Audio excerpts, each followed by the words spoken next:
কাউকে পেয়ে যদি আমাকে ভুলে যাও, আমার কোনো কষ্ট হবে না, কারণ জানতে পারলাম আমি তোমার যোগ্য ছিলাম না। কষ্ট পাবো তখন যখন জানতে পারবো তার কাছে তুমি সুখী নেই। চিন্তা করিস না, তোকে আর জ্বালাবো না। তোর ইচ্ছে হলে কথা বলিস। আজ হয়তো আমার সময়টা খারাপ, কিন্তু সারা জীবন সময়টা খারাপই থাকবে না।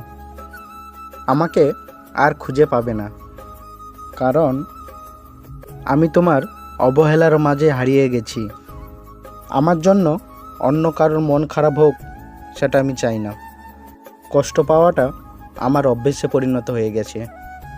সময় বদলাতে পারে, কিন্তু প্রকৃত ভালোবাসা কোনোদিন হার মানে না। পৃথিবীতে কিছু স্বার্থপর মানুষ আছে যারা নতুন কাউকে পেয়ে পুরনো মানুষকে ভুলে যায়।